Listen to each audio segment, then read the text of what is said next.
Ladies and gentlemen, boys and girls, wrestling fans around the world, I would like to personally welcome you to episode 23 of the greatest wrestling podcast in the tri-state area, the Hottag Podcast. All right, y'all already know the drill. Y'all know the deal. This is the podcast where we talk about everything and anything for wrestling. Of course, as always, I am one half of your host, Rashaad, and the other half of your host, my tag team partner in crime, Justin. Justin, what's good with you, bro?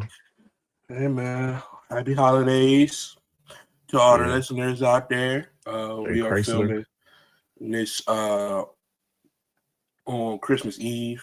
So happy holidays, happy New Year's, Merry Christmas, Mary Chrysler. happy Hanukkah, Kwanzaa, and all those. And to all, a good night. Uh, yeah, man. How you doing? How was your week? Hey, man, it was a very short week, only 2 days of work. Gotta love it. Um, I just been cooling, watching a lot of wrestling these past few days, trying to expand my horizon. Um, Hey, tell him about your AEW journey, man. Listen, obviously I haven't been a a watcher of AEW. Um, I just started after going to see Full Gear in Newark, New Jersey. Uh, and that really opened up a switch, like a light switch, to really tap into AEW. So I spent the past few days watching a lot of AEW shows. I don't want to be full Did any WWE based. did, did any of this have to do with the product over on the WWE side of things right now? 50-50. I will say the product over at the Wrestling World Entertainment. Um World Wrestling Entertainment. I said the Wrestling World Wrestling Entertainment. It ain't been hitting you know as it used to, but also just because um I do, like I said, I want to expand my horizon more. I want to be more in tune with the other promotion, and that promotion is obviously AEW. Um, so it's 50-50. I'll say 50-50. I mean, I definitely don't feel like you're the only person who would say that WWE is just not hitting like it used to, because it isn't. I'm not gonna lie. I'm not trying to put all the blame on our boy Trips out here, but the product has not been as compelling as it used to. Um, in my opinion, I think that's just the lack of it. Just in my opinion, I think there is a couple reasons that could be lack of talent due to injuries, lack of anything that anything storyline wise that really has gotten the eye or it of fans. Um, there's not much to grasp or hold on from these shows nowadays, and you'll kind of hear that in our review. Uh, Even though this week we were kind of comparing uh, a tape show to a live show in terms of AEW, but yeah, I feel like that could be one of the reasons why you feel yourself wanting or needing more um after you finish a Raw and SmackDown. Like you didn't get anything out of it. On the AEW side, though, uh, this was a week where you you could have left the show feeling empty because they filmed two shows at one time. This was a 3 hour uh, Dynamite Holiday Bash and Collision in into one. Uh, we can start with AEW since we're here. Did AEW uh like I said, Holiday Bash happened on Wednesday.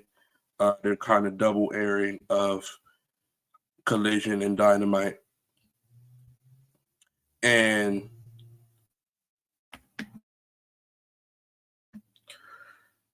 I guess the biggest takeaway where we could start from here is the return of the one, the only MJF. MJF returned.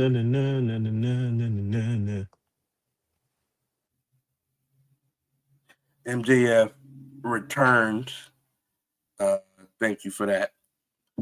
On the uh, during the promo between or the contract signing between Hangman Adam Page, Swerve Strickland, and Samoa Joe. Uh, the I don't know if this felt like this for you. I'm sorry. I just that song is good. I'm sorry. I don't know if it felt like that for you, but this contract signing was a little tense. Uh,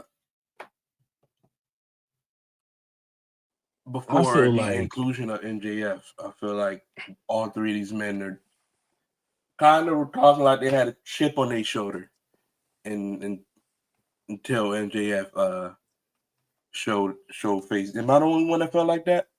there was definitely some beef. There's definitely some hostility in that ring. You feel me? Obviously, Swerve, paying his respects to Hangman, let him know like, listen, we done fought a bunch of times. We didn't killed each other. You feel me? I give you that respect, but just know I'm coming to do it again. You feel me? Joe, I'd have beat your ass before. I need that title. You feel me? Like what you say? You're a folder. You're a big fat folder. Um, Joe, obviously, talking his shit. He like, listen, I don't give a fuck what y'all talk about. Y'all not beating me. I'm him.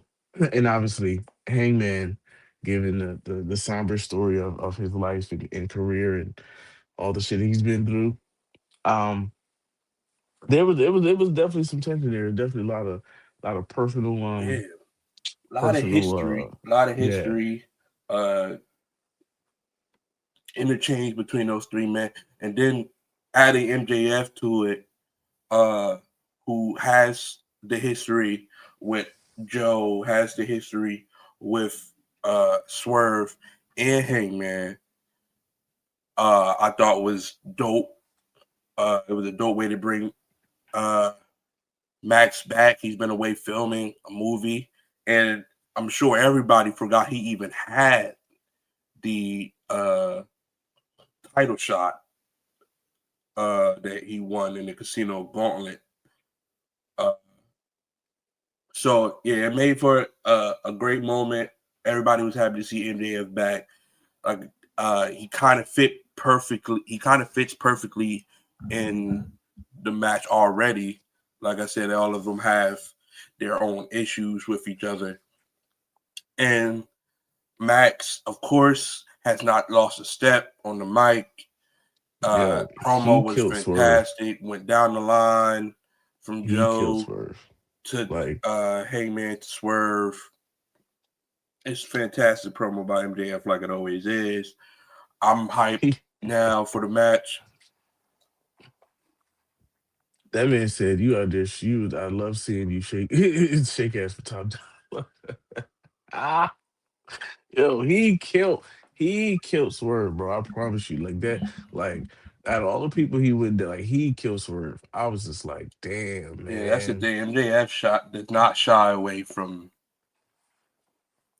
saying controversial things on the mic. He doesn't. He actually leans Like, into it more than most, called especially him P Diddy and nowadays. everything. I said, So, damn, not the diddler. Oh, not the diddler. It's crazy. uh, Yeah. we also got in this show. We got a couple Continental Classic matches. Uh, we got John Moxley versus Roderick Strong. I think this match was kind of it was a must-win match for both. Continental Classic match between Pac and Kyle Fletcher. Um, we had a AEW World Women's World Tag Team uh, Championship match. A lot of like a really stacked card for the week. One thing I did want to talk about though is this show was 3 hours, and we know Raw is usually 3 hours, and I think SmackDown is moving back to 3 hours. And after watching this and watching Raw and SmackDown every week, I've come to the conclusion that 3 hours is just too much for a weekly wrestling show. It's just too much. Like for a week show, not even a PLE, 3 hours is way too much, and that goes for the WWE and that goes for AEW. Not picking sides.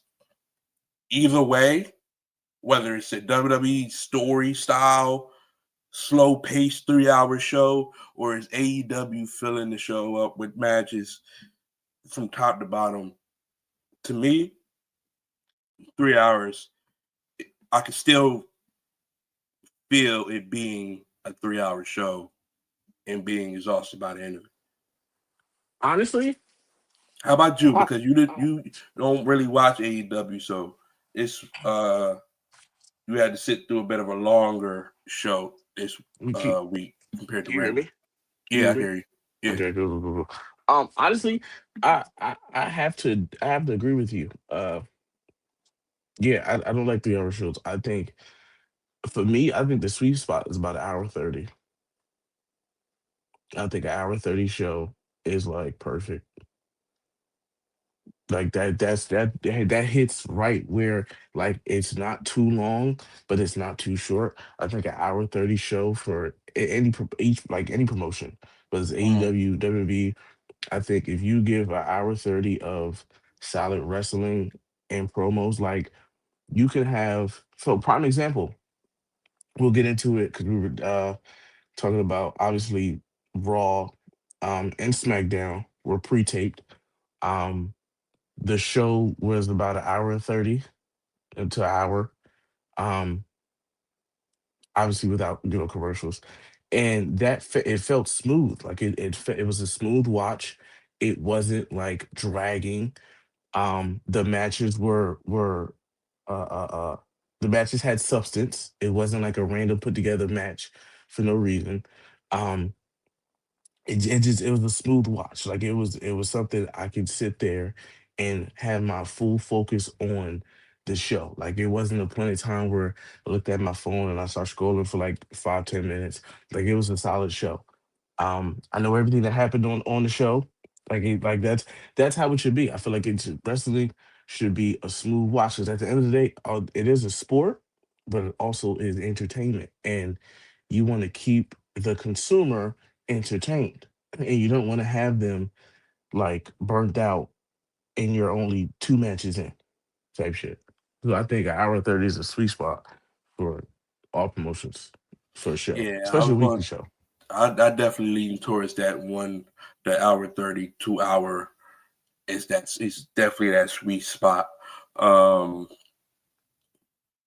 yeah, I feel like you can, and with the 2 hour, you can do a great job still mixing in your stories and providing entertaining wrestling.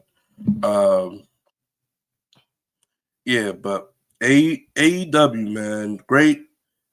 I will say, even though I did feel like the show was a little long, man, the talent on these shows really make up for it every time. Like there were some bangers on this show, in my opinion, that although I was tired by the end of it, I definitely enjoyed my watch. Uh, uh, the Elite versus the Don Callis family, Okada, Takeshita, and Hechicero $1 million trios match. This That was match, the that match first was yeah, tag match of the Elite since rejoining at Full Gear. Um, really good. Uh, the Elite were are three of the founding members of uh, AEW. So you could tell they always got a sweet spot with the crowd. They always got a so everybody was happy to see them back, and the Don Callis family, Don Callis especially, has been doing incredible work. So this match was really good. Really great way to kick off uh, the night. Um, what else did we have? Uh, we had uh, I said it was a AEW Women's Tag Title match. I meant to say a 8 women tag match with the tag champs and the Timeless Love Bombs taking on Mercedes Moné, uh, Athena, and Megan Bain and Marina Shafir. Kind of like a rematch from Blood and Guts, but without the Blood and Guts. Still a fun TV match. Uh, all the Continental Classic matches were really good, in my opinion, with the best one being Pac versus Kyle Fletcher. How did you that was feel a good, that was a about good match. Yeah, I love it. That was Pac probably one versus of my Kyle favorite Fletcher? matches. That's probably one of my favorite matches on that show.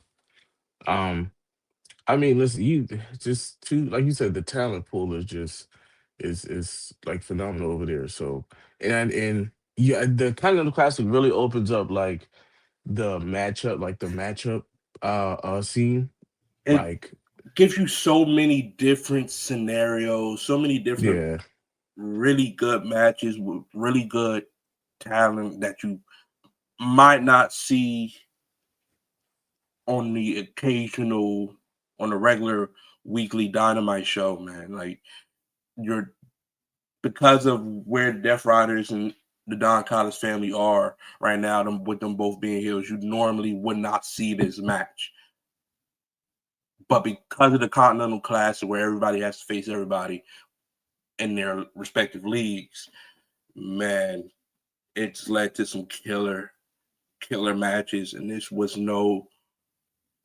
one of them, man. Like I Pac is mean, still in incredible shape, man. He can still go, and Kyle Fletcher is not even in his prime yet. prime example. You saw it. I think it was what the second week of the Continental Classic. You had Claudio versus Moxley. Like there's two people in the same faction, and you had like You had Fletcher versus Okada Okada. happened Like you feel me? So already. like it's Jet Speed so face each other already. yeah. Which I did watch that match, and you weren't lying. You weren't lying. That match was OD. That Bro, yeah, that match was OD, and I give it to Continental you. Classic has been on fire for AEW lately. Literally, it's one of those things where you add one of the matches onto the show, and you already like know that you're gonna have at least two good matches. If you have two Continental Classic matches on the show, you're bound to get at least two good matches, and then you could just fill the rest of the show up with really anything.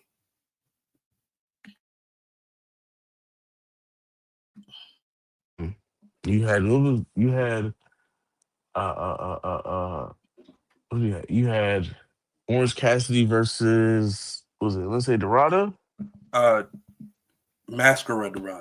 Masker of Dorado. Okay. It's I'm still new. I'm still new. And I knew it was one of the Dorados. It's one of them. Um Which was and it's another like good match. It wasn't the like I like the pacing of this match more, like really getting the show off Orange Cassidy and Masquerade's technical skill. They started this match real technical, which is something you don't see a lot from, or you wouldn't expect from a match between Orange Cassidy and Masquerade. Like the match, of course, did pick up. You did get all your high spots, but just the way they started that match, I really thought was dope. Orange Cassidy is somebody who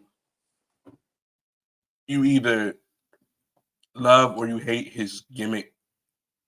Um, Either love it or you hate it, but in ring, I would say Orange Cassidy always provides. Um, one of the it was the I don't know how many men was in the match, but it was Bandito. oh, Was that it you was like talking a about the gauntlet? Dynamite Diamond bat Yeah, yeah, yeah. Diamond Ring Battle Royal. Yeah. That was a fun match. I fucked with that. That was a fun match. Uh, Hey man, Ricochet is he's nah, I give it to him. I give it to him. Ricochet definitely. If they had a most improved award, uh, like just in general for wrestling, it would 100% go to Ricochet this year. Ricochet is somebody who came from the WWE side, and everybody immediately, when he left WWE and went to AEW, everybody called him dumb, called him stupid, told him that he would be basically just going over there to be another mid card ex WWE guy with no real direction. And we can Ricochet can honestly look back now and say that he showed everybody. He showed everybody. Ricochet, since going over to AEW, has consistently been entertaining. Uh, he made the Gates of Agony look like a viable threat again. He's had killer matches with all of the top guys in AEW, and now he's the inaugural AEW national champion. And to me, there was no other pick for national champion. Like now that Ricochet has it, there's no other way to go but I Ricochet. mean, yeah, I mean, yeah, I mean, you know me. I would like the Bobby Lashley pick, but I can't be too mad at the Ricochet pick. I can't be mad. Ricochet has been Can't be mad. getting over against people wanting him to get over. Like it's easy to get over when people want you to get over, but when nobody is really checking for you and you got to do it yourself, you got to make people care yourself. And Ricochet has made people care every time. Yeah. So I gotta give props where it's due to my boy Ricochet. Uh, I I making it gotta down to the finals of the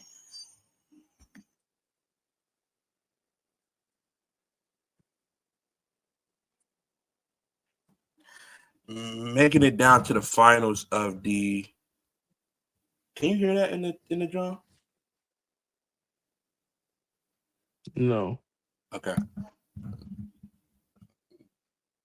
Garbage truck just stopped in the middle of my shit.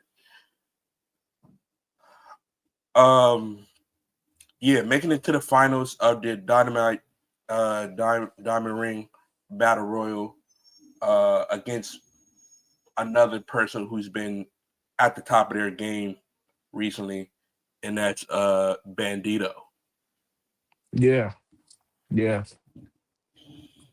Yeah, if you That's- don't know how the Diamond Ring Battle Royal works, it starts off with everybody in the ring, Battle Royal style, and then the last two people, the last men standing, compete in a one-on-one match the next week for the Dynamite Diamond Ring, which is basically like it's a ring. This is like a big studded out ring, and I think it leads to a title shot. I'm not entirely sure if they still do it like that, especially because they got the Casino Gauntlet match that gives you a title shot. But yeah, man, Bandito and Ricochet uh, should be killer. Like I said, 2 men at the top of the game right now. Bandito making a strong case for Wrestler of the Year, like incredibly strong case for Wrestler of the Year. He has not missed, whether it's been in a tag team with Brody King or whether it's been on Ring of Honor by himself as champ. He has not missed. So I'm extremely looking forward to this one. what would you rate this AEW show? Even though it's 3 hours, what would you rate it? It was a good 3 hour show. And as much as I say like 3 hours is too much, it was a good 3 hour show. It felt more like uh, it didn't quite have that PLE feel to it. Uh, where it's just like banger after banger. Like it didn't quite have the AEW PLE feel to it, but it was still good. I would have to say I would give it like a 7.5.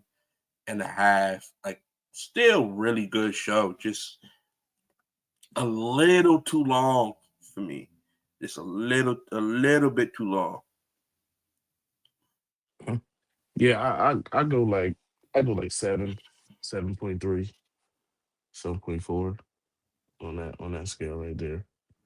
I think like I said for my for AW show for me to watch it and it'd be a 3 hour show, man, what a way to start the goddamn week off. But like I said, it wasn't bad though. It definitely had some moments Even the that collision like matches, like Bang Bang Gang versus STR for the yeah. World Tag Team titles, was really good.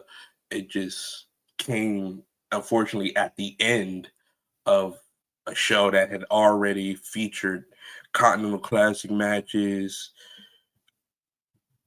uh, uh, 8 women tag, uh the Elite versus Don Callis. Like there was so much on that show that by the time I got to the end and I got to the Bang Bang Gang versus FTR, which I love the Bang Bang Gang, by the way. I think they should be featured a lot more on AEW television. But I get they got two people out right now, Jay White, Corn Gun. They're waiting for them to come back. I get it. But yeah, good show. Just it was condensed down to 2 hours. Would have been perfect. Hey man, and like I said, wasn't bad. I'm definitely excited to continue my AEW journey. Um, it'll definitely be something we If I monitor. had to give some predictions for World's End, I definitely think that the world title changes hands. Already. Yeah, I think uh, Joe was a great choice to beat Hangman in the time, but now with you having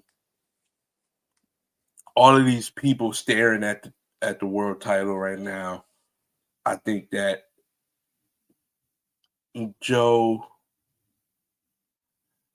would I don't think he needs the world title right now. Like I can really see them putting it back on MJF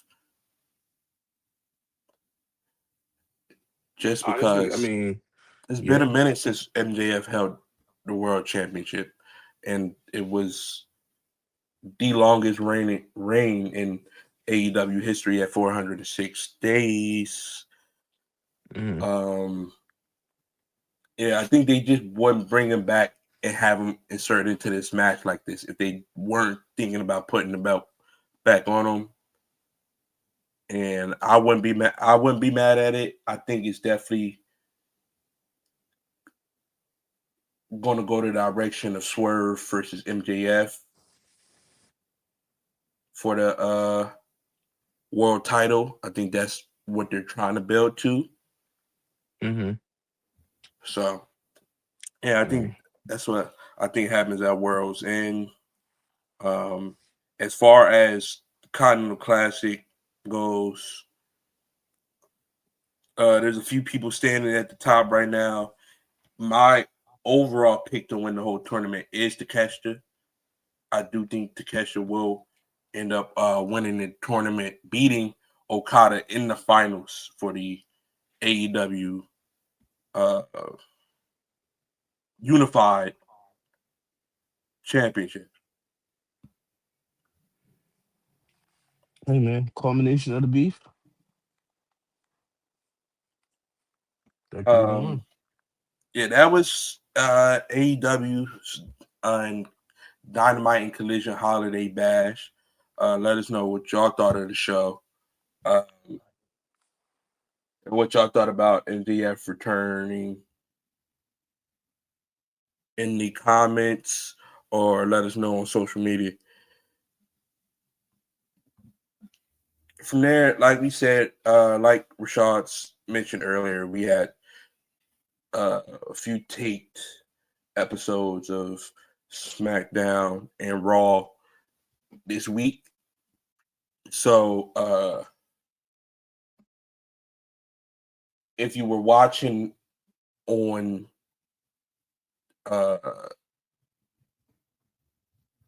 Netflix, especially for Raw, you know that when these shows are taped, they cut so much filler out of the matches and out of the promos that these shows really feel more like highlights. That's how I felt.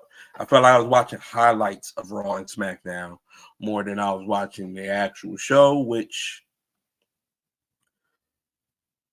it comes with the show being taped, I guess. Honestly, I mean, I had no problem watching the show. It does feel like highlights in a sense. But that's what I mean when I say the mat, like it was substance. You cut out all the bullshit and you left the things that needed to be in the show. That's what you're supposed to do. Like I think I said it earlier this, or I think it was maybe yesterday. If you just do it, if you put the matches that have substance and you give them a little bit more time, you'll be able to fill out your show. Like you don't have to make these random one-off matches just to fill a show and then only give them 10 minutes. No, like you can have your you have your Rias and your Oscars go 25, 30 minutes. Like you can have your like I said, you CM Punk, Rey Mysterio's division, you can have them go like 30 minutes. Like you can fill out the show by letting them work. You feel me? Obviously, I understand you need your rest holds and everything. That's cool. That's fine. Like you're gonna have commercials, so that's when you do it. But like you don't need to give these matches less time and then have random one-off matches. I agree with you, but if WWE was doing what you said, like Raw, Yeah, Raw, I don't know. uh, Raw was definitely, Hold on. Can you hear me? yeah. I can't hear you. What the fuck? Am I drunk?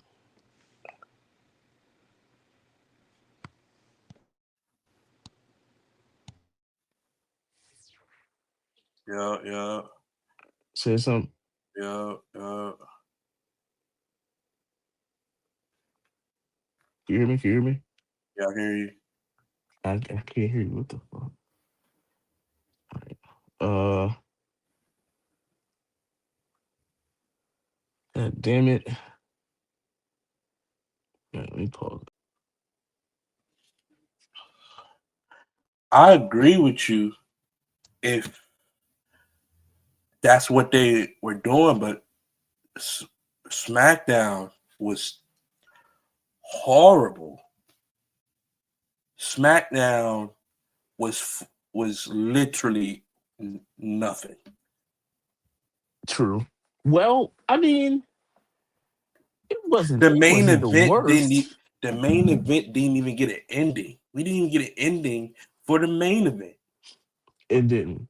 It that didn't. we've been But, building for weeks. but like, you can't. But you can't have the entire MFT versus the Y6 because they're down. They're one man short.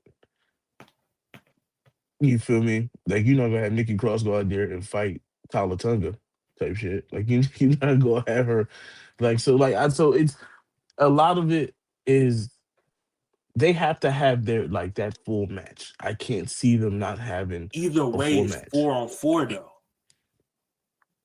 It's 4 on It's not 5. 5-on-5. It's not 5-on. It wouldn't be because you just said no Nikki Cross, right? So somebody would have to sit on Yeah, the but I feel like NFT side of things. but I feel like that takes away from it, which I understand. Like I get it. Like obviously somebody has to sit, but that just takes away from it, man. Like can they just recruit one person for the day? See, now we're moving beside of what the Y6 is supposed to be. That's true. But like, see, but why would you have them feud with 5 niggas when you got one? You got four. Don't. This is WWE decided to go in this direction.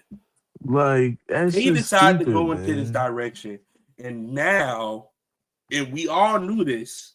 The first time they lined up side by side with each other, or face to face with each other, that there was a 4 on this side, really, and 5 on this side. It's just like, Then you but give us yeah. a tag match with no ending. And what's that's going to set? That's going to set up a Following 4v4. this was following Ilya Dragunov versus and Carmelo Hayes versus DIY. Solid. Julia versus Alba Fire. Who gives a fuck? Lash Legend and Nia Jax What's the beating Kabuki the Kabuki Warriors? Warriors, which I was all for the Christmas gear. That was the best part of the show. Nia Jax and Last Legend and the Christmas gift for me was the best part of the show. The You the froze over there. super heavily edited Cody and Drew home invasion segment where you couldn't even see the physical interaction because they did some sort of edit where the feed cut out every time they would go to fight each other. This show was garbage. This was some shit. This was all right. We got like 6 people here because it's we're filming this after Raw, so there's like 6 people still here. Let's just go out there and film an episode of SmackDown real quick. It was But like, horrible. but okay, yeah, maybe it was bad. Maybe it was bad. But you see what I mean when I say the matches still had some type of substance. It wasn't no random ass matches in a sense. It was feuds that were going on that was actually happening at the time. And there was fights based on those feuds. Like, yes, was it garbage? Well, probably most likely. Yeah, okay. But like it wasn't no you didn't have the Miz versus goddamn uh or Tamatonga or some shit. Like you didn't have random matches that hadn't made no sense. You feel me? You had matches that made sense. It what now the match wasn't good, but it made sense to have the So match. honestly, who gives a fuck if the match wasn't good? Right? I don't care that it made sense. I don't care. I don't care that Julia versus Alba Fire because Alba Fire is Secret Service for Chelsea. I don't care. I don't care. Yes, it made sense. Yes, I understand why they were fighting each other. Does it make me give a fuck? No. And that's the problem WWE runs into a lot with these, especially on SmackDown nowadays, man. SmackDown is as bare bones as it could possibly get, and they are trying to make this show 3 hours. I don't Well, understand. that's because they're getting ready to call up a significant amount of talent from NXT to go to SmackDown. You're gonna add from what it seems like you're gonna have Joe Hendry, you're gonna have Trick, you're gonna have Oba most likely, and maybe Javon if he decides to go over there, maybe Javon. Like you're gonna have a bunch of male talent come up, which should help expand and broaden SmackDown. To hence why they're going to move to 3 hours because they're going to have more talent. Now it's based on what WWE Creative does with those talent and make SmackDown watchable again. Like WWE, this is so crazy to me. You're either sat on two sides of the spectrum. You're either the show is either short with nothing in it or it's extra long pause with just slow, just backstage segment after backstage segment. And I don't quite understand how the WWE has not been able to figure out the recipe yet. Like I don't understand how, because They I feel like need, at one point SmackDown was the better show, and I don't know what happened, but it's not that anymore.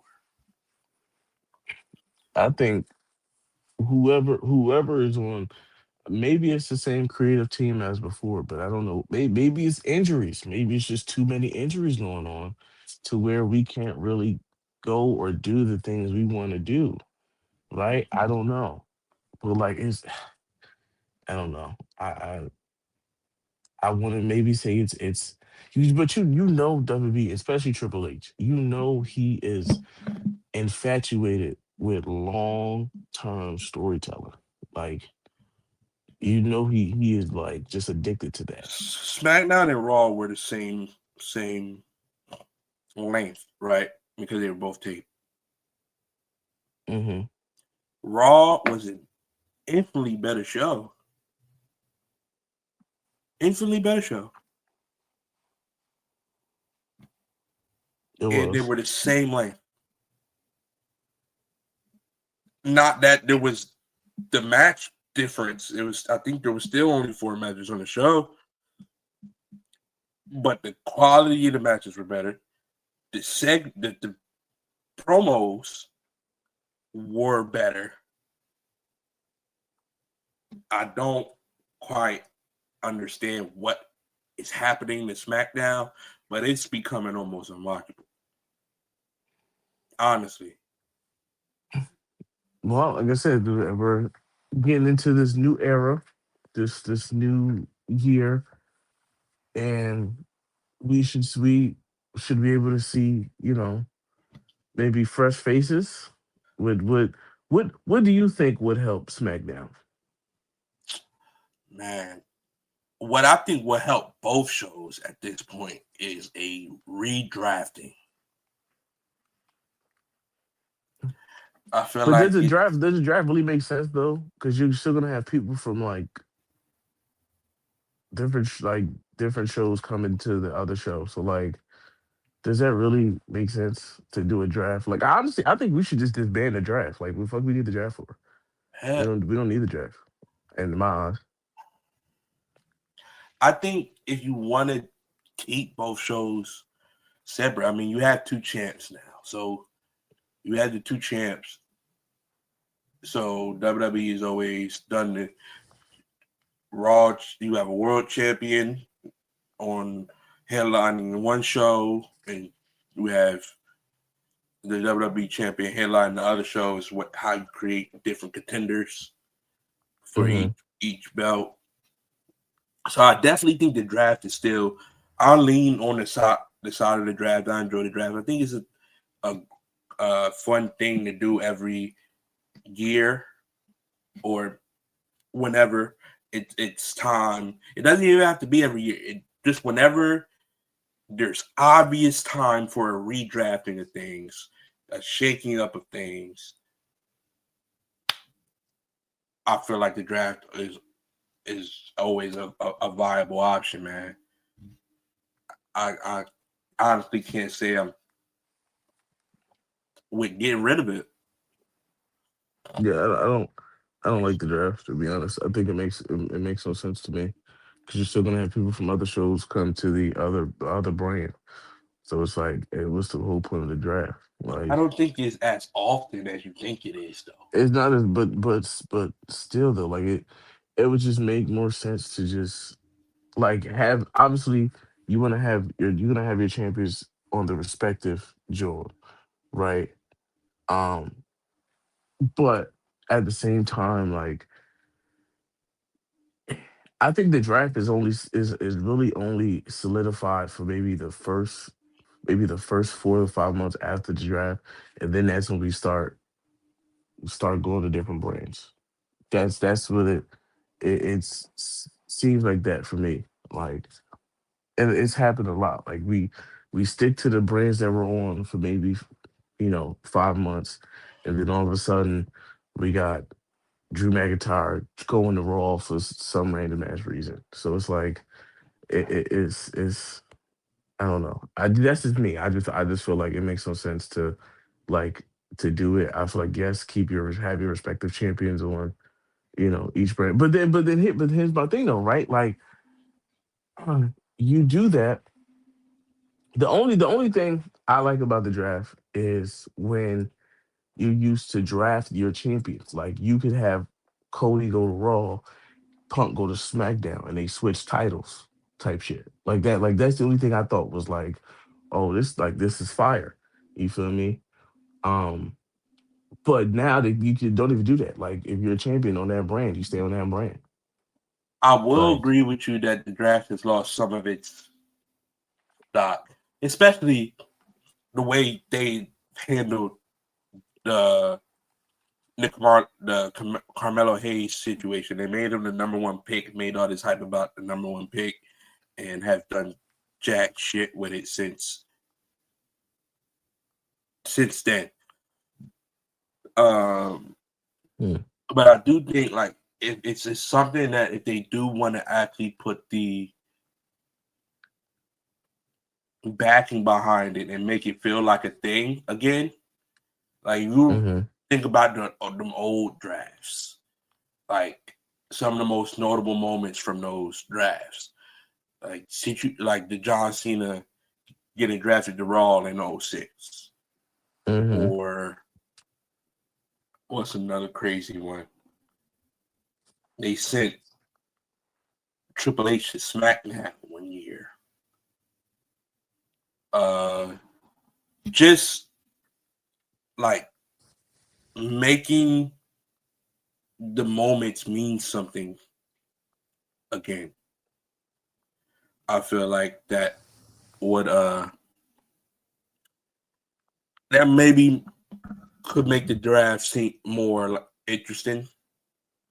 But I definitely do agree with you that it's not the same, but something has to be done because I feel like there's people on rosters that aren't even being used that could be much better served on a different show. Yeah. But I mean, hey. we'll get Yeah. to Raw. We'll move over to Raw for December 22nd. I this Raw was I felt like this Raw was extremely important for the WWE for this Vision storyline. They had um, Austin Theory reveal himself the week before, and the reaction was It was kind of mid. mid. It was a Yeah, mid definitely mid. reaction, and I don't think WWE. I know they weren't going for that. I know they wanted it to be a little bit more shock, but everybody kind of figured it would be Austin Theory, and I feel like some people didn't want it to be Austin Theory because they knew it was going to be him. So this was a very important show to get people to care about this Austin Theory joining the Vision and just to build the vision up as a whole, because it's been kind of teetering since losing um, Seth Rollins. Uh, so at the top of the show, we find out that it's going to be a tag team main event of Rey Mysterio and CM Punk versus Mm-hmm. two members of the Vision. Um, I think we all kind of assumed that one of them would be Theory, but we just didn't know he wasn't confirmed. Uh, but uh, how do you feel about how they had Theory go about joining the Vision and his reasoning for joining the Vision? Eh, like yeah, mate. Like it's weird. It's weird. It's weird because I was one of those people that figured that knew. I said that Theory was gonna be in a vision way earlier than like he did. Like I thought he was gonna be in the Survivor Series match, um, but I was just a little bit late. I I feel something about this. Um, I think, and I've been seeing a lot of people have the same theory about Austin Theory. Um, I feel like that was a bullshit response. That was a bullshit answer, and he's really there. just to set them niggas up. Elaborate. I feel like he was sent by the architect to infiltrate the vision. That would be some like left field shit for sure. I feel That like would be some left field shit. based off the history that him and Seth Rollins has, I feel like I feel like it's perfect timing for Seth to make that call for Austin Theory to get in with the Vision, just to stab him in the back when Seth Rollins came back or comes back. You feel me? I feel like that's what I'm thinking of, like the whole hooded man first, and then now the gear and the whole demeanor. I feel like that's more mercenary. That's more hitman. Feel me? I I don't mean, like rogue. I I don't definitely, like the renegade. I like the yeah, you know Michael Cole calling him the renegade. yeah, no. There is I like the hitman. like it's obvious they're trying to present Theory as a more serious, gritty heel now, Yeah. because he's always been kind of the opposite. He's always kind of been the chicken shit heel, but now they're trying to add some seriousness, some intensity towards his character, which I do think is needed. Um, I'll be interested to see how the crowd takes to it, because Theory has always been one of them people that has struggled to find the crowd reaction. Um, And I feel like if that is true, I feel like if he is, aligned with Seth Rollins, then I feel like that would be that's where he get that that's where he'll get that pop. I feel like that's where we'll get that, like the crowd fucking, cause I mean they got think about it, like he using the stomp. You feel me? He's I feel like he was sent by Seth. I feel like Seth just he even on IR, he still finds a way to scheme and make plans that benefit him. So like I think that would be tough. Honestly, if that does happen, you feel me? Then like I'll give Triple H a B+ for that. 'Cause I that's a mean, long term storytelling it he would likes to do. definitely be some left field shit. I My faith in Triple H doing out of the box shit though is quickly dwindling, because it just seems like it's always the just easy way out.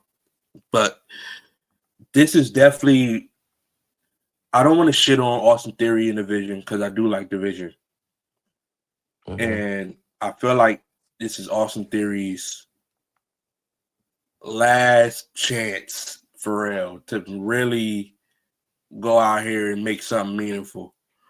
Um, and yeah, like it's this is extremely important that this works for Theory. Um, and they have the pieces to make it work. Um, like I will be interested to see how his dynamic is with Logan Paul. We saw a little bit of it with Bronson Reed and Braun Breaker, not really knowing if they can trust Theory just yet. In Theory, Hmm. going out there to try to prove that trust. Is it something that can work? Austin Theory in the Vision could definitely work, but it's definitely going to have to depend on how his character is presented, and for me, changing his gear as soon as possible. Just terrible, terrible gear. In Theory, I've seen you have better gear than that. Just terrible. It looked like he looked like GI Joe out there. It was horrible gear. But we'll get into the rest of the show. Something that I thought was cool is they had a Javon Evans showcase on the show, and they're now billing him as a soon to be free agent, which means, like you said earlier, it's NXT call up season. There Hmm. should be some NXT call ups coming soon. Uh, some names circling around are Joe Henry, are Javon Evans, are Trick Williams. Ooh, Obafemi, we'll see. He's still NXT champion right now, so they got to find a way to get that title off of him. But ooh, Javon Evans is uh, bouncing it is extremely important where Javon Evans goes in this Where do you free think he should go? agency. My opinion, I think I don't know. I really don't know. To Javon's credit, I do think he will be able to get over anywhere. There are some interesting matchups for him Hmm. on both shows. The show that needs him the most is obviously SmackDown, but I do think the presentation for him will be better on Raw. Okay. So I it could go either way for me right now. But just seeing Javon Evans being billed as one of the top free agents was dope because yeah, Javon Evans is dope. Hey man, I'm a big Javon Evans fan. You know that. A big Javon Evans fan. That boy bouncy. Yeah, So and like I said, the segments for Raw just were way better than SmackDown. Like Nikki Bella had a great promo uh, yeah. on Raw. Uh, Becky Lynch, great promo on Raw. Was not expecting her to be on this show because I've been keeping up with her on social media, and she said she was boycotting Raw, but she showed up, cut a great, incredible promo like she always does, and we even got a great promo from Maxine Dupree in this segment. Like I don't know why, like all of the segments were better on Raw than SmackDown this week by like a far, but yeah, they were. Um, I No, they personally definitely were. I personally think that Maxine uh is probably going to drop the belt back to Becky, even though uh I can appreciate the new intensity that they've given Maxine. Like she's completely turned her character around from jobbing out to everybody to actually being women's intercontinental champion, having a defense, having some intensity behind her. All her stuff with Natalia has been really good. All her stuff with Becky has been really good. Another person that if they had a most improved award, it would probably go to uh Maxine for the women. Uh I agree. It definitely would make sense for women. yeah, great promo, great segment between Maxine and Becky Lynch. Uh Although I do think Maxine will be dropping that belt back to Becky Lynch sooner than a lot of people expect her to. Yeah, because eventually you're gonna set it up with her and AJ Lee. So um, what else? We had Rhea and Oscar to start the match off, Start the night off. start the night off. EO being told she got to stay in the back, but of course, uh, Mookie Warriors with the numbers game. EO comes out. Rhea comes to help EO because she got her leg swept on the apron. Um, her back is already messed up, so Rhea came and make Io. sure she good. I mean, I said Rhea, yeah. Io got No, her leg swept. no, Io came to help She came Rhea to help Rhea, yeah, yeah, and then yeah. got And then uh got attacked by Kyrie, yeah. yeah. Um, yeah, and then and then Io got her leg swept. You feel me? Back already messed up. Rhea came, checked on her, got pinned up by Oscar. 1, 2, 3, match is over. Um, the you know what? One thing I did want to talk about, or just briefly, the Usos promo, their package. Um, how we are fully going back to uh the Usos and the Yeet Man. I mean, the Yeet Man's still gonna be there, but it's now fully shifted to tag team. Like, Mm-hmm. um, I think this was honestly a smart move in my eyes.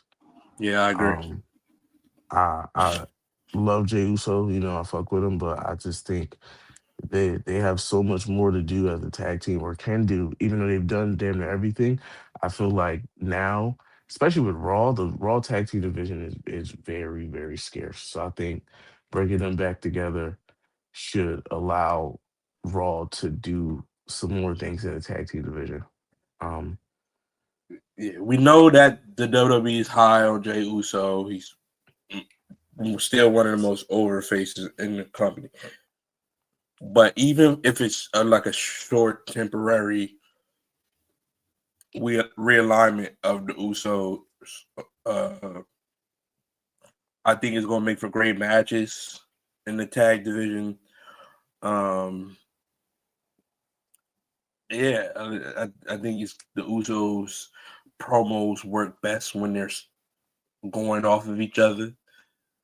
mhm. Of course, they're brothers, they're twins, like of course, but yeah, I just don't see no harm in reuniting the Usos, even if it's just for a little bit, even if it's just temporary.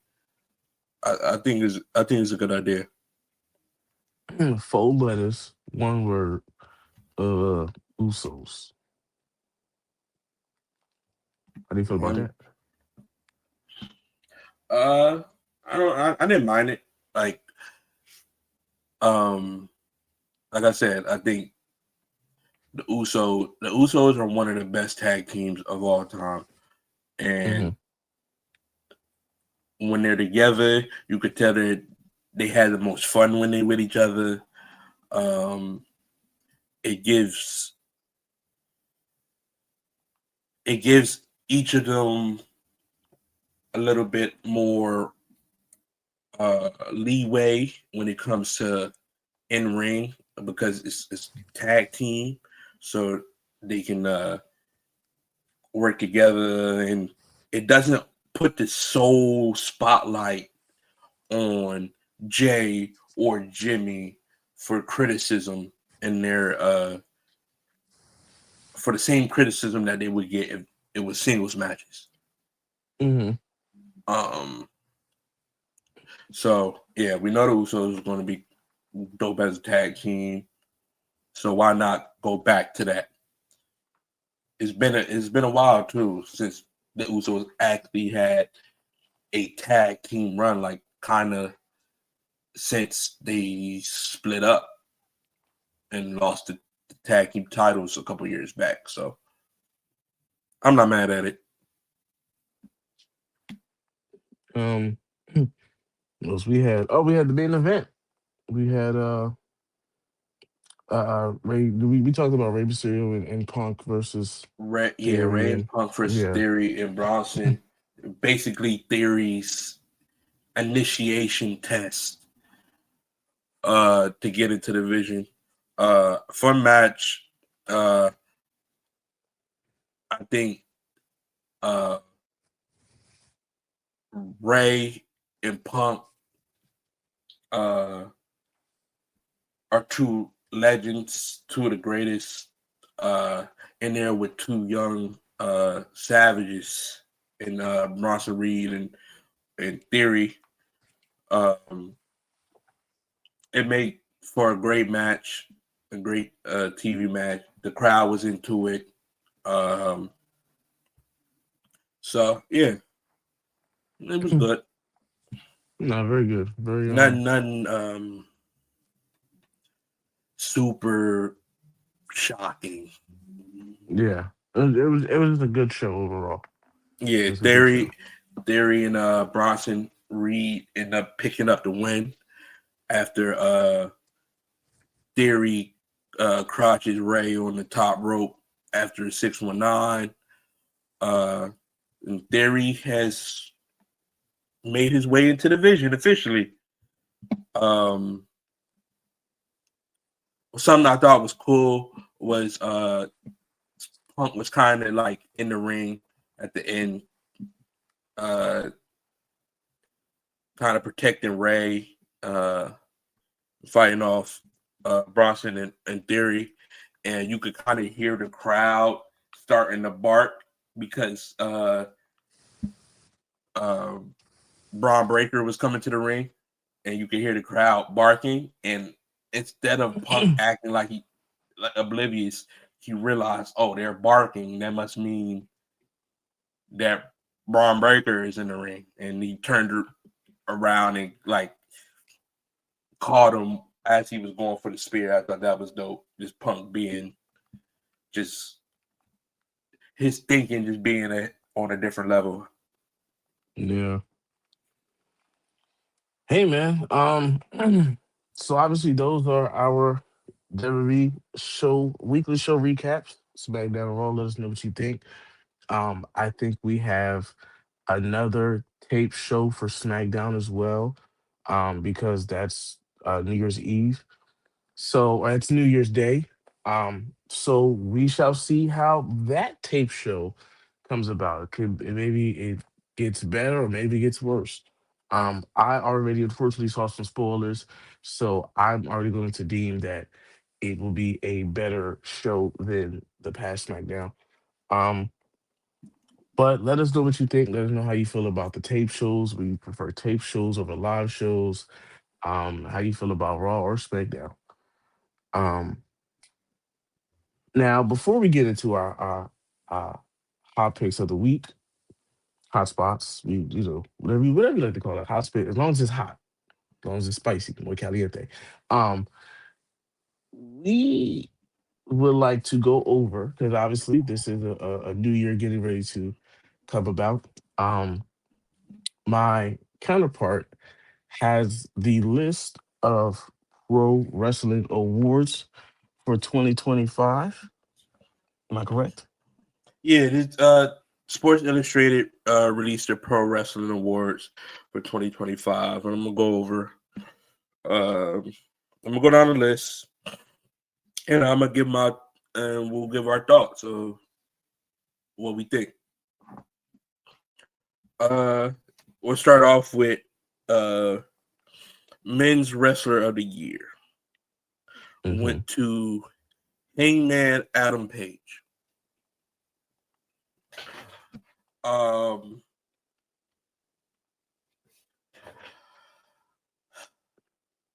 I can't be mad at anyone that agrees with this.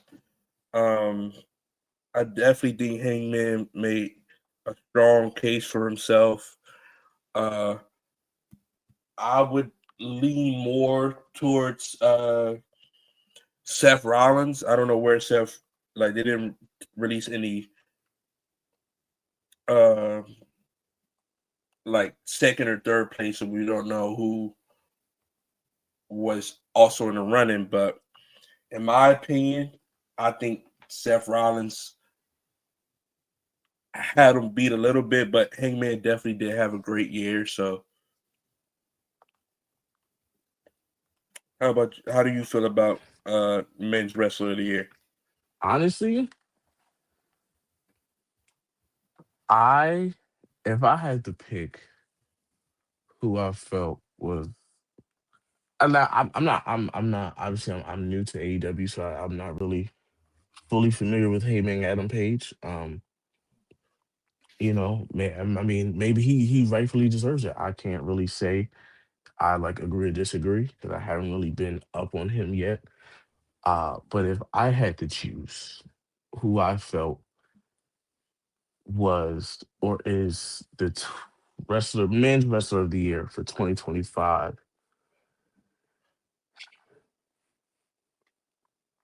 man, this is tough for me to say. But I gotta give it to him. It really pains me to say it, but I would have had to go with Dominic Mysterio. Yes, I'm not mad at it, man. I Dom would had a I crazy year. Two championships, two companies. Come on. it really it doesn't feel right in my soul to say it, but I gotta say it because I'm truthful, and I think Dom had a outstanding year. Say it Um, with your chest. I think he proved that he is the future of this company.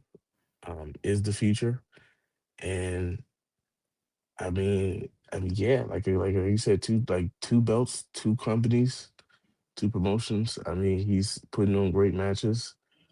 Like he's just the crowd is behind him. I mean, It's how okay. can you not? Next year, 2026, rest of the year, Dominic Mysterio. Mark my words. So that's that's my pick. But I mean, like I said, I can't agree or disagree with Hangman Adam Page. You know, um, so hey, shout out to Hangman for winning winning that award. Um, yeah, Uh, for women's wrestler of the year, you had Mercedes Monet. yeah. I mean, yeah. I mean, I don't Definitely see how think you don't. that there were only two options for this. Uh, her or EO, in my opinion, were the only two possible options for women's wrestler of the year. So they went with Mercedes. I can't be mad at it. Can't be mad at it. Like so, yeah. Uh, breakout star of the year, Kyle Fletcher. I agree 100%.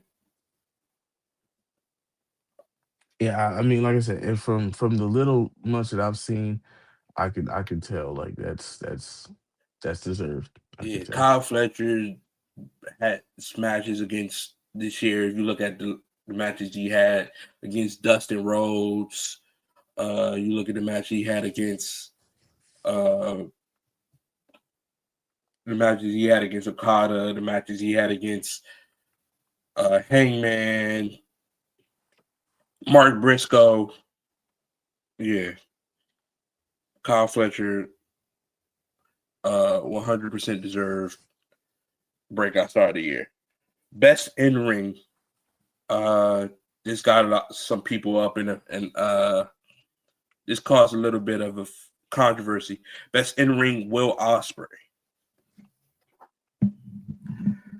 Mm, okay. Like in ring performer. In ring performer, Will Ospreay, and I'm I I like Ospreay, but I again, have to give that to Seth. I feel like this one should go to Dom. Just create in ring creativity, uh, still having good matches, still uh, creative finishes. I don't know. I lean more towards Dom, but Osprey is one of the best wrestlers in the world when he's healthy. I just don't think he was healthy enough all year, but he did have a really good beginning of the year. But Yeah, I mean, I'm a little now. This one, I'm a little opposite. I would have to give this one to Seth. Honestly, I wouldn't be mad at Seth either. Seth had a crazy year in ring, but again, if I feel like the injuries kind of held him back, which is why I wouldn't put him there. But Yeah.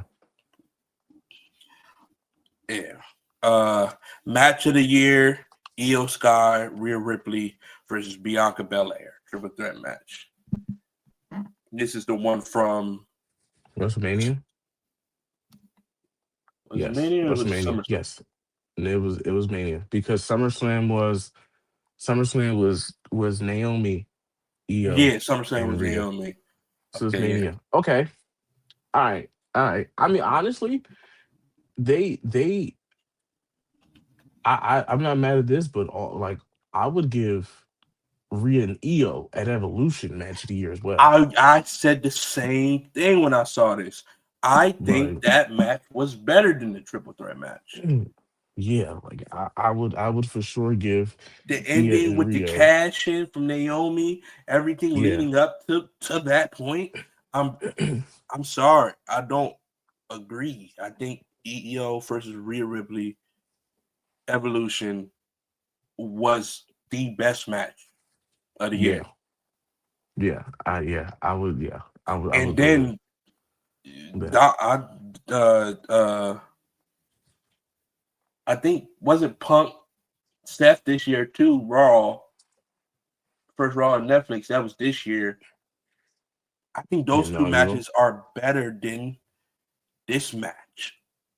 honestly, you know what match I think I think there's a is lot of matches also better than this match. It was a good match. what match I think was also good, um, that I feel like would have been number two or number one. It don't matter. Like you, whatever you want to put it. Um, Elimination Chamber, Sami Zayn KO. Yeah, That that match was was really good beautiful. too. That match, That was another really that good was one. a great match. Like I would, yeah, I would. It's so many great matches though. Yeah. But like, I don't quite understand how they got this one. Um, yeah, but I don't agree. Promotion of the year. This got a lot of the WWE AW, stands in a frenzy. Promotion of the year is AEW, and anybody that's saying it's not is coping hard. AEW was 100% the better brand this year, and this is coming from AEW a couple years back being really bad and really hmm like some people were wondering if they were going to get this far as a company and to come back around and have one of their best years, if not the best year they've had as a company this far, goes to show.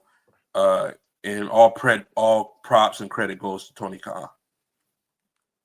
I agree. I gotta agree. I understand I am a late AW bloomer, but just based off of the things I saw um from WWE, and you know, this wasn't a great year for WWE. Um and then obviously just going to Full Gear and seeing Full Gear was like, damn, okay. So I give it to him. I give it to him. Yeah, I agree with that one. Show of the year, AEW's Double or Nothing. Now I wanted to go back and look at this card because uh, I can't quite remember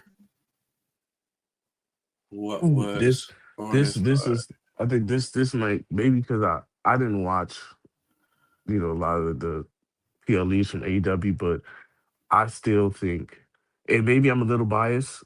Maybe, well, this will sound a lot of bias, but maybe because I was there, that I think it was the best show. Okay, so AEW Double or Nothing featured Hangman Adam Page versus Will Ospreay in the main event to win the Owen Hart Foundation Cup. Uh, Mercedes beat Jamie Hayter to win the women's Owen. Uh, this was Anarchy in the Arena, Kenny, Omega, Swerve, Willow, and the Ops versus the Death Riders. Uh, good show. Great show. I remember uh the Anarchy in the Arena being really good. Um, Mm-hmm. and I know Hangman and Will Ospreay was really good. So yeah, I'm not mad at it. I'm not mad at it. Full Gear was really good too.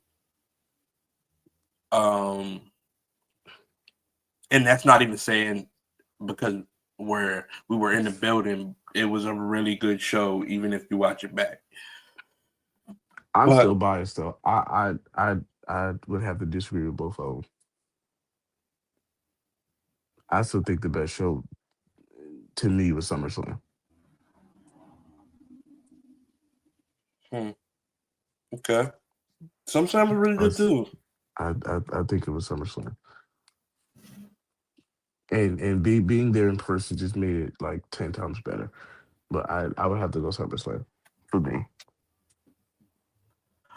Rivalry of the year: Hangman Adam Page versus John Moxley. Yeah, I'm I not too would hip on that. So disagree. I think Seth versus Punk was hmm the better rivalry. I mean, yeah, if you look at the moments that they created over the course of this year, man, this was their rivalry was as close to personal as it gets. We got yeah, this spawned division. Uh, this this rivalry spawned uh, the return of AJ Lee. a return of AJ Lee. Uh, Seth costing Punk at Elimination Chamber. Punk winning the world title from Gunther, then getting cashed in on by Seth. Heights of the Century Part 2. Yeah, Out or I gotta Rules of agree the with you. Century. Yeah, like I don't rivalry of the years for sure. Hang Seth Rollins, CM Seven. Punk. Yeah, I agree. I agree. Just based off the moments you like you stated. Yeah, yeah. Uh heel turn of the year, Naomi. I'm not mad at it. Shout out to her. Uh I like that.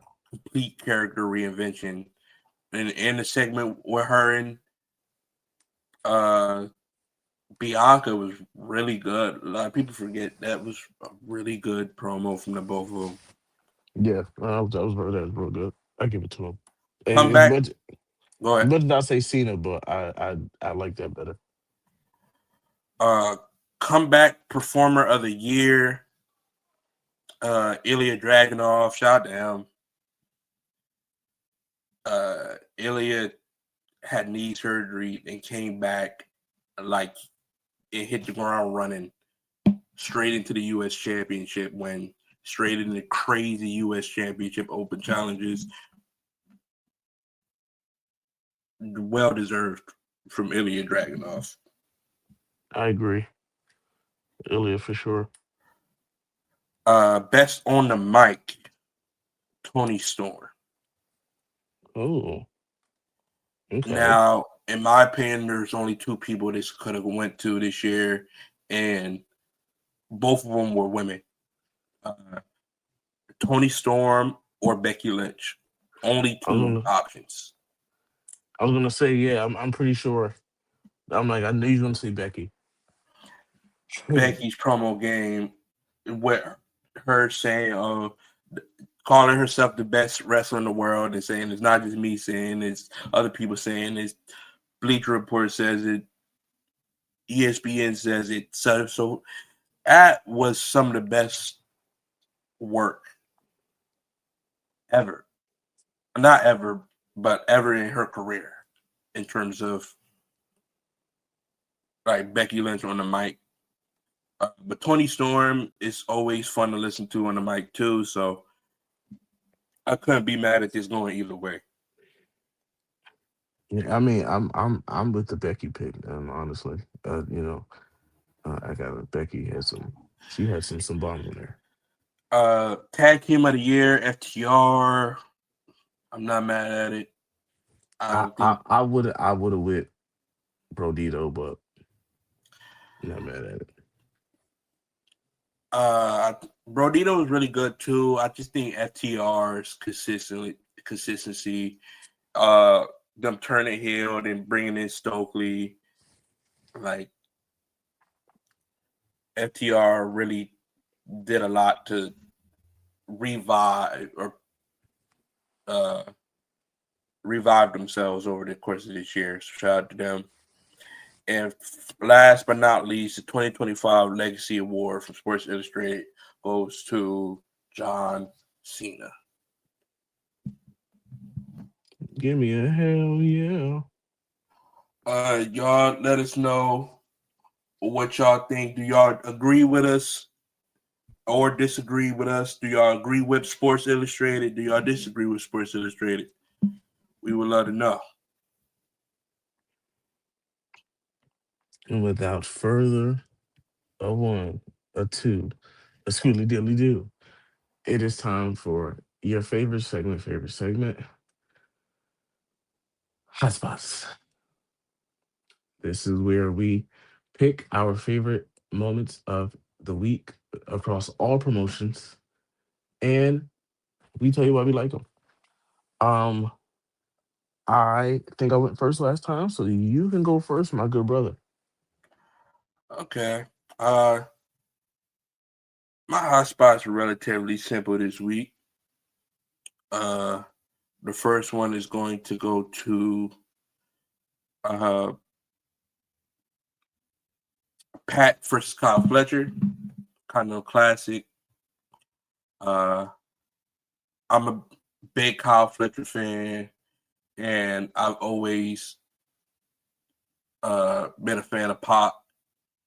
And the things that he can do, just high flying and still like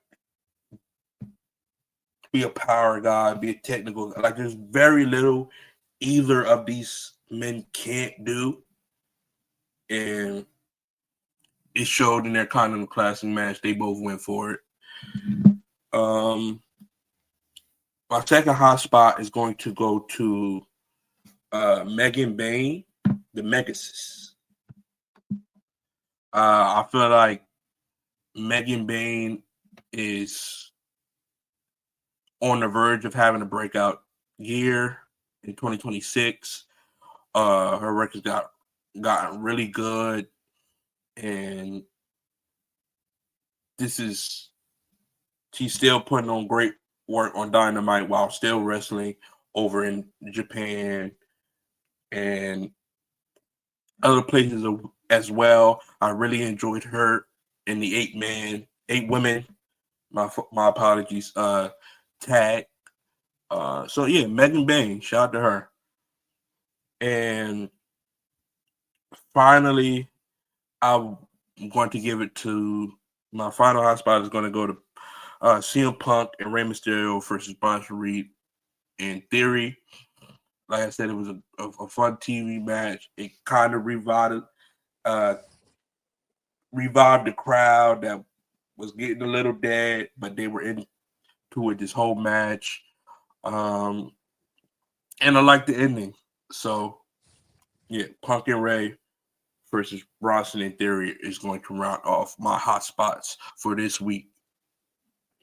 All right, all right, all right. My hot spots for the week. First, I got to go with the Elite and their match against the Don Callis family. Um, the Young Bucks, man, the Young Bucks are so freaking good. Still so Like good, man. Still they so good. like, I think it was. I think he. Oh my God. There was a point where I think it was. Was it Nick or was it it was one of them. I always I if I see their faces, I'm trying to replay it in my head. But they did like they did a cutter like coming out the ropes or like on the apron. It was so nasty. Like it was just a nasty cutter. I was just like ew. Um, but they're so good. Like they just so good. I gotta give it to them, bro. I was watching that match like, damn, they're good. Um, so they're number one. Cody Rhodes, the promo he had with Nick Aldis, the whole quarterback one, you work for me, like that seems like very, I'm not even gonna say heelish, I'm gonna say very anti-superhero. I feel like we're going to get the anti-superhero Cody Rhodes, where he's not a bad guy, but he's not necessarily a good guy. He's going to be like, he's going to go into the business for himself. It's coming, it's happening. We're going to strictly focus on Cody Rhodes. Like, as much as he says, he's for the people, he is going to do what Cody Rhodes wants to do. As long as he has that championship, it's Cody Rhodes first. And then my last hot spot for the week has to go to none other than the young OG Javon Evans. That boy bouncy. I promise you, like, when he does get officially called up to any Raw, like any show, he's going to put on. Like, he's been putting on crazy matches. He is just, if you ever like sit there and watch a Javon Evans match, I don't think you blink. Like, that's not one of those people that you blink on a match. Like, you just sit there, mouth open, pause, and just like stare. Cause it's just he's so nice, bro. Like, he's so nice. Like, Like I'm I'm crazy I'm I'm so individual high on him. in ring style. Like the things he Like, does in the ring makes it look like he's just he like how does he come up with half of this stuff he does? I don't even know. he's just, I think, oh my God, I think it was the match from this week when he did um a suplex and like and transitioned into a kip up. I said, what the I Yeah, said, yo, I said, what is going, I said, why are you acting like this? What's going on? He's fire, bro. I'm like, put the title on him now. I don't care. Like, let him run, bro. So yeah, those are my hot spots, man. You feel me? And those are our hot spots of the week. You feel me? Let us know in the comments if you have any hot spots, if you agree or disagree, what you liked from any promotion that you saw this week, um, and let us know. But of course, as always, that wraps up episode 23 of the Hot Tag Podcast. All right, make sure y'all follow us on all our socials. All right, it'll be in the in the down bar on YouTube, and you'll see it in the transcript and everything on Apple Podcast, Spotify, wherever you get your podcasts.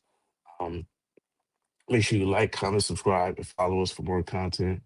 We appreciate all the love and support. Right, without y'all, nothing is possible. As always, that's Justin. I'm Rashaad. Remember, stay sharp, stay fresh, stay hot.